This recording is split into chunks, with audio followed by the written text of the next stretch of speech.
शारदीय नवरात्र के दूसरे दिन माँ दुर्गा के 9 रूपों में ब्रह्मचारिणी के स्वरूप की आराधना होती है।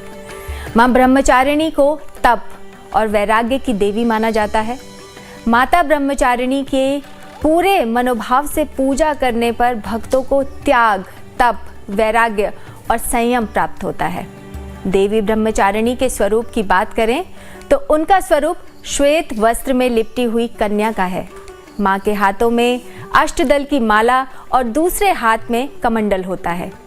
माँ ब्रह्मचारिणी का स्वरूप सादगी और सौम्यता का प्रतीक है।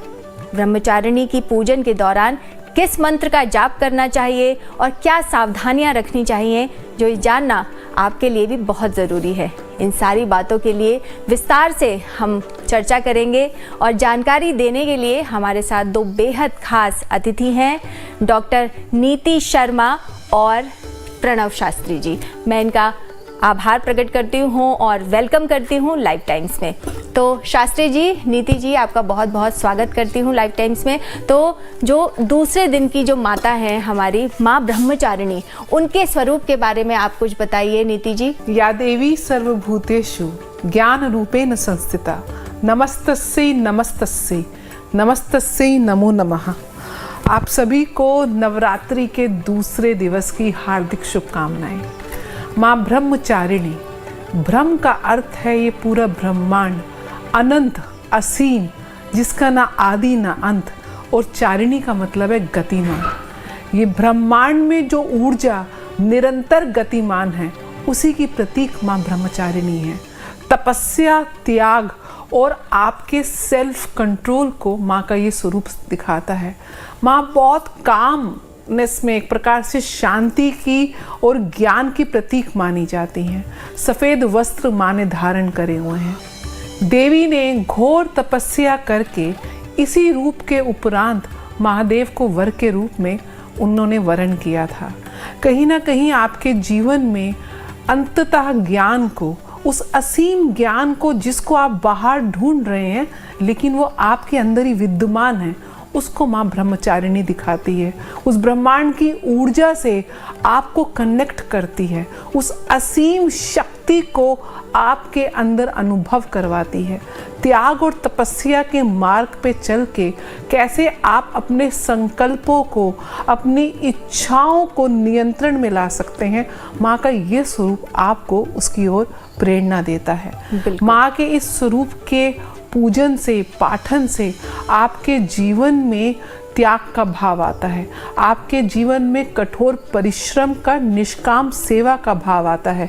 आपको अपनी अनंत ऊर्जाएं जो कहीं आपके भीतर विद्यमान है, वहाँ झांकने का, उसके साथ कनेक्ट करने का भाव आता है।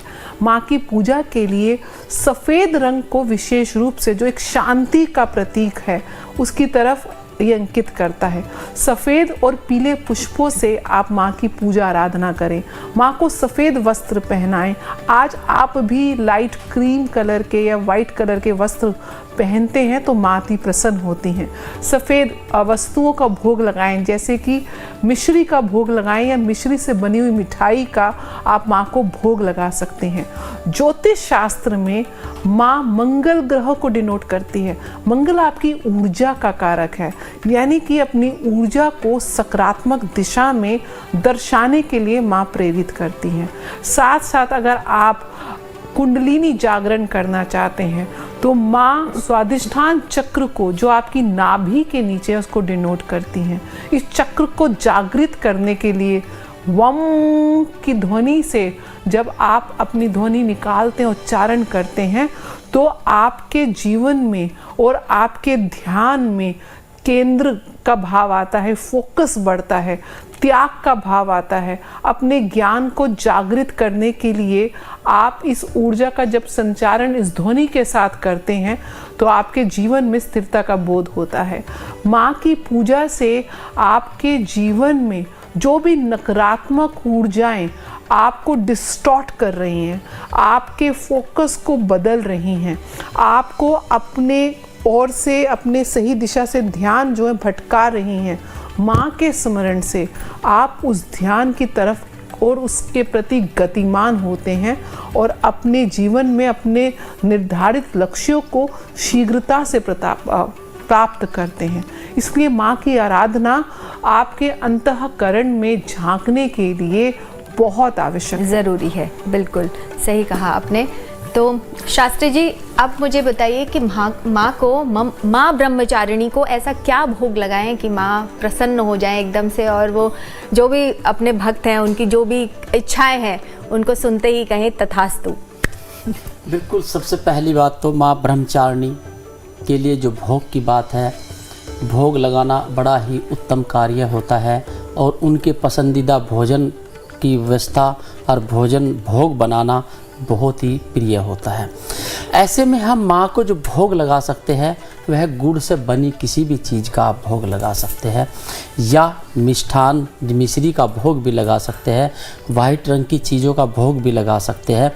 और अगर किसी का स्वास्थ्य खराब रहता है, बहुत परेशान रहते हैं, कोई कार्य नहीं बनते, काफ़ी दिनों से लगातार पीड़ा चलती रही है और घर में किसी न किसी का स्वास्थ्य खराब रहता है, या कोई यूँ मान लीजिए दवाई घर से नहीं टूट रही, नहीं हट रही है, तो ऐसे में माँ को गुड़ का भोग लगाइए आप। और गुड़ का भोग लगा करके कुछ थोड़ा सा गुड़, जितने घर में सदस्य है, अगर घर में बीमार रहते हैं, इतने ही टुकड़े गुड़ के लेने हैं और घर में से घुमा करके किसी को दान कर देने हैं।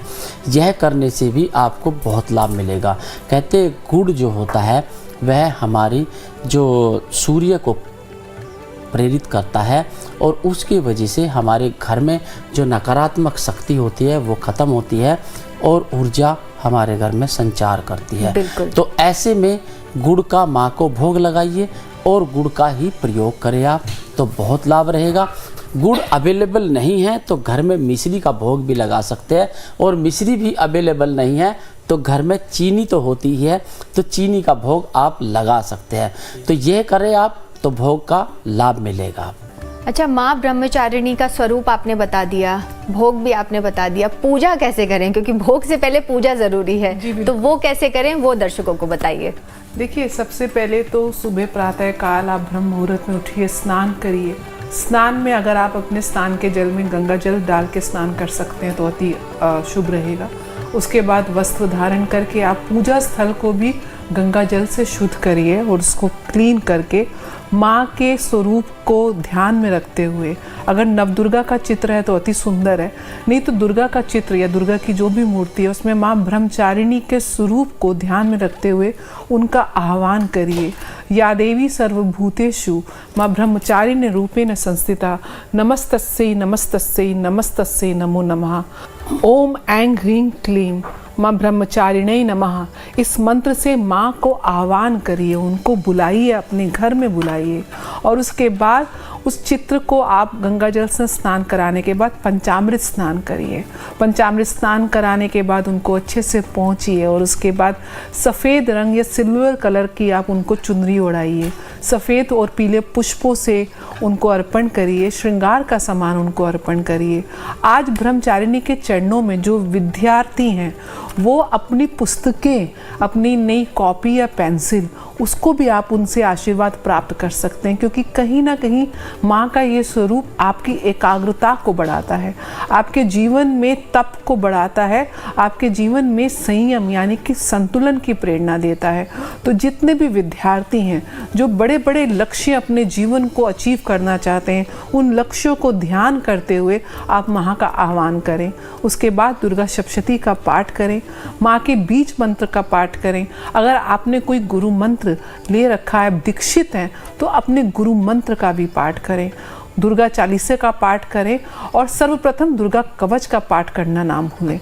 उसके बाद अंत में आप आरती करके माँ की आरती उतारें, माँ को सफ़ेद वस्तुओं का भोग लगाएं, मिश्री से बनी हुई मिठाई का भोग लगाएं और उसके बाद अपने घर में आरती देकर गंगा जल से घर को शुद्ध करके आप खुद भी प्रसाद पाएं और अपने घर में और अपने आसपास भक्तजनों पे भी प्रसाद का वितरण करें। तो शास्त्री जी, अब आप मुझे बताइए कि जैसे माँ के 9 स्वरूप हैं, तो हर किसी के घर में 9 मूर्तियाँ तो नहीं होती हैं, उनके सभी स्वरूपों की मूर्ति नहीं होती है, तो मोस्टली 1 या 2 मूर्ति होती है माँ के स्वरूप की, 1 या 2 आप होती हैं, लेकिन अलग अलग नवरात्रि के अलग अलग दिनों में अलग अलग माँ के स्वरूपों की पूजा होती है, तो उसके लिए क्या करें? क्या 9 तरीके की अलग अलग उनका जो स्वरूप है उसकी मूर्ति लाई जाए, या फिर जो एक उनके घर में होती है उसी से भी काम चल सकता है?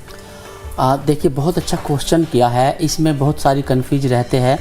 देखिए, माँ तो एक ही होती है, उनके रूप अलग अलग होते हैं। जैसे मान लीजिए कि हम नवदुर्गों की पूजा की बात कर रहे हैं, 9 रूप है और 9 ही स्वरूप होते हैं उनके जी। तो 9 दुर्गे होते हैं, तो 9 रूप, 9 दिन होते हैं, 9 स्वरूप होते हैं। तो ऐसे में हम क्या कर सकते हैं? स्थापना जिन माता की हम करते हैं पहले दिन, जो वो 9 दुर्गे होते हैं, यानी कि माता के स्वरूप की हम पूजा करके स्थापना करते हैं, उन्हीं रूप में हम 9 दुर्गों की अलग अलग रूप में पूजा की जाती है। जैसे मान लीजिए एक माँ के 10 बच्चे होते हैं या 9 बच्चे होते हैं, तो क्या उनकी माँ अलग अलग रूप में पूजी जाएगी? बिल्कुल नहीं। एक ही रूप में पूजी जाएगी। इसीलिए कहा गया है कि माँ का स्वरूप तो एक ही होगा, लेकिन उनके भाव अलग अलग तरीके से पूजे जाएंगे, क्योंकि 9 के 9 स्वरूप जो माता रानी के हैं वो अलग अलग क्रम के अनुसार बने हैं। कोई जैसे माँ ब्रह्मचारिणी है, शैलपुत्री है, इसी तरह से चंद्रघंटा है, इसी तरह से 9 की 9 देवियों के अलग अलग स्वरूप है और अलग अलग ही रूप में अलग अलग तरीके से पूजी जाती है। केवल हम उनको मन में धारणा करके, मन में सोच करके, नाम लेकर के, मंत्र करके पूजन करेंगे, लेकिन मूर्ति की स्थापना एक ही होगी और एक स्थापना से ही पूजन होगा। संपूर्ण जो पूजन है वो लास्ट तक नवरात्रि के 9वीं नवरात्रि तक भी पूजन उन्हीं माता रानी की होगी, वो एक ही स्वरूप में पूजा होगी। बाकी हम उनके रूप अलग अलग तरीके से पूजे जाएंगे। और एक और विशेष ये ध्यान दें कि प्रत्येक नवरात्रों में आप इत्र का भी प्रयोग करें और इत्र गुलाब का प्रयोग करें। गुलाब का इत्र प्रयोग करने से आपके घर में शुक्र और समृद्धि, धन, वैभव, ऐश्वर्य आता है। बहुत बढ़िया शास्त्री जी, आपने बता दिया कि जितने भी हमें देख रहे हैं वो महकते रहें, तो माता का आशीर्वाद उन्हें और ज़्यादा प्राप्त होगा। और मुझे लग रहा है जितनी भी कन्फ्यूज़न थी यहाँ पर कि माता के स्वरूपों को लेकर कि किसकी पूजा करें या किसकी स्थापना करें, तो हर स्वरूप की स्थापना करने की ज़रूरत नहीं है। आपके घर में जो है, आप जिसे मानते हैं सबसे ज़्यादा, आप उन्हें स्थापित करके भी 9 दिनों की पूजा कर सकते हैं। तो अगला सवाल निधि जी, आप मुझे बताइए कि ऐसा कोई दान है जो माँ ब्रह्मचारिणी के उपवास के दिन अगर कोई भक्त करे तो उसको विशेष फल प्राप्त हो, या करना चाहिए इस दिन कोई दान? देखिए, अपने सामर्थ्य के अनुसार दान तो हमेशा आपके करना ही चाहिए, क्योंकि आप जितना दान पुण्य करते हैं उतनी सकारात्मक ऊर्जाएं आपके जीवन में जागृत होती हैं। माँ का ये जो स्वरूप है ये कहीं ना कहीं आपको प्रेरणा देता है त्याग का, तपस्या का, ब्रह्मचर्य व्रत का पालन करने का। और शास्त्री जी ने जैसे बताया, अगर विवाह में आपको संकट आ रहे हैं तो उचित वर प्राप्ति के लिए आप माँ की पूजा करें, सेवा करें, उनका जाप करें। लेकिन जिन पुरुषों को अच्छी वधू चाहिए उनका क्या? उनको भी करना अच्छा, चाहिए। उनको भी करना चाहिए। माँ आपको आशीर्वाद, माँ ये सोच के आशीर्वाद नहीं देती है कि आप कौन से जेंडर के हैं। माँ आपके कर्मों के आधार पे, आपकी भावनाओं को, आपके मन को पढ़ के और अपनी चेतनाओं को जागृत करती हैं, इर्रिस्पेक्टिव आपका कोई जेंडर है। ब्रह्मचारिणी माता की पूजा और आह्वान से आपके जीवन में स्थिरता का भाव आता है, त्याग का भाव आता है, संयम और संतुलन का भाव आता है, सादगी का भाव आता है, और सबसे ज़्यादा ज़रूरी समर्पण का भाव आता है। खाली माँ ने तपस्या नहीं करी थी भोलेनाथ को प्राप्त करने के लिए, शिव ने भी तपस्या करी थी माँ को प्राप्त करने के लिए। दूसरी चीज़, माँ की पूजा के बाद जो आप दान की बात कर रही हैं जी, सफ़ेद चीज़ों का दान, सफ़ेद वस्तुएं जैसे कि आटा है, चावल है, इन चीज़ों का, चीनी है, इन चीज़ों का दान आप ज़रूरतमंद महिलाएं या फिर ज़रूरतमंद पुरुष भी आप समाज को करें, आपके लिए बहुत अच्छा रहेगा।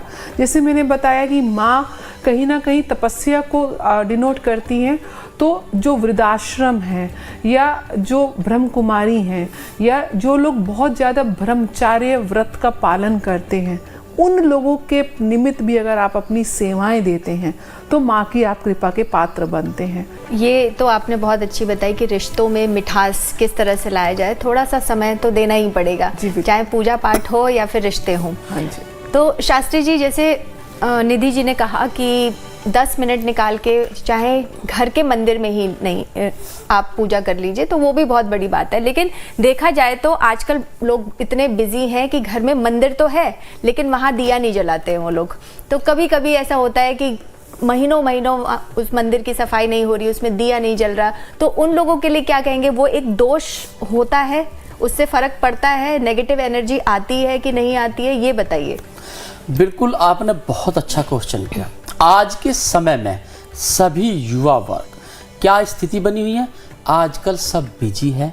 आजकल मंदिर तो लगा लेते हैं, बड़े शौक से मंदिर खरीद कर लाते हैं और उसमें मूर्तियां भी लगाते हैं, भगवान को स्थान भी देते हैं, पूजा पाठ का सारा सामान भी आता है। लेकिन पूजन के नाम पे, जैसे आपने कहा ना भी कि 2-2 महीने तक उसकी सफाई तक नहीं होती, तो ये दोष है आपके घर में। ये ध्यान रखना, अगर आपने ऐसा किया आपके घर से बीमारी नहीं जाने की, कभी भी आपके घर में बरकत नहीं होने की, पति पत्नी में झगड़ा रहेगा, पति पत्नी एक दूसरे के तालमेल में नहीं रह सकते, बच्चे शिक्षा में नहीं जा सकते, बच्चे शिक्षा से वंचित होंगे और नशे में लग जाएंगे। ये भी विशेषता है। अगर या तो फिर आप मंदिर बिल्कुल ना लगाइए, बिल्कुल मत लगाइए। हाँ। तो ठीक है, कोई दोष नहीं लगेगा, हाथ जोड़िए, नमस्कार कीजिए भगवान को ऐसे ऊपर को आकाश में मुख करके, तो भी चलेगा। लेकिन अगर आपने किसी को स्थापित कर लिया और फिर उनकी पूजा पाठ नहीं कर रहे तो वो गलत है। मान लीजिए बेटा मैं आपको घर बुला रहा हूँ अपने, आपको बुला तो मैंने लिया और मैं आपको बैठने के लिए आसन भी नहीं दे रहा हूँ और पानी पीने के लिए भी नहीं दे रहा हूँ, आप कितनी देर खड़े रहेंगे मेरे यहाँ पे? और अगर मैं कहूँ कि यहाँ कूड़ेदान रखा हुआ यहाँ बैठ जाइए तो आप तुरंत उल्टे पैर वापस चल देंगे। तो जब हम मनुष्य नहीं बैठ सकते, हम मनुष्य नहीं रह सकते, तो भगवान को क्यों? भगवान की तो परिभाषा इतनी बड़ी होती है, भगवान का तो मतलब ही इतना बड़ा होता है। भगवान तो होते ही सब कुछ है, हमारे जीवन को चलाने वाले, हमारे शरीर को बनाने वाले, इस जीभा को चलाने वाले भगवान ही तो होते हैं। और अभी हम बात करेंगे माँ ब्रह्मचारिणी के बारे में, उनके स्वरूप के बारे में, उनके भोग के बारे में बता दिया है, पूजा विधि के बारे में शास्त्री जी ने, निधि जी ने बहुत प्यार से विस्तार से आप लोगों को जानकारी दी है इसके बारे में। और अब हम जानेंगे कि माँ ब्रह्मचारिणी को सबसे ज़्यादा क्या प्रिय है, या फिर आप मुझे ये बताइए कि आपने कहा कि माँ ब्रह्मचारिणी ज्ञान की देवी हैं, उन्हें जो स्टूडेंट्स हैं वो पुस्तक उनके सामने रखें, उनका आशीर्वाद लें। तो जो लोग किसी बड़े एग्ज़ाम की तैयारी कर रहे हैं तो वो अगर माँ ब्रह्मचारिणी की पूजा करते हैं, उनकी आराधना करते हैं या व्रत रखते हैं दूसरे दिन नवरात्रि के, तो क्या उनको लाभ मिलेगा? निश्चित रूप से देखिए, मैंने जैसे बताया कि माँ ब्रह्मचारिणी ज्योतिष में मंगल ग्रह को डिनोट करती है। मंगल ग्रह आपकी ऊर्जा का कारक है। अब ये आपके अंदर है, आपको ऊर्जा को सकारात्मक दिशा में लगाना है या नकारात्मक दिशा में। एक ऐसा क्रोध है जो बुद्धिमत्ता के साथ क्रोध है, जो कहीं ना कहीं अहित को होने के लिए रोकता है। वहीं एक दूसरा क्रोध है जो स्वार्थ से निर्मित है। वहीं एक चाकू चलाता है किसी को मारने के लिए, लेकिन एक बंदूक की गोली चलती है देश की सुरक्षा करने के लिए। तो ऊर्जा को किस दिशा में इस्तेमाल करना है। हम जब ऊर्जा की बात करते हैं तो ऊर्जा की पॉजिटिविटी की भी बात करते हैं। माँ ब्रह्मचारिणी के पूजन से अगर आप विद्यार्थी हैं, अगर आप रिश्ते में, तो हम सभी हैं, जैसे कि शास्त्री जी ने बात कहा, और ये बात में कोई संकोच नहीं है कि आजकल जो न्यूक्लियर फैमिली सिस्टम, जो एक आइसोलेशन में, जो हम अपने आप, आज एआई तो आपके इमोशंस को भी सपोर्ट कर रहा है जी। आप चैट जीपीटी से आप चैटिंग करके इमोशनली कनेक्ट कर सकते हैं। बिल्कुल। और ये चीज़ समझने की आवश्यकता है कि मानव जो जाति है, ये human being are very emotional being.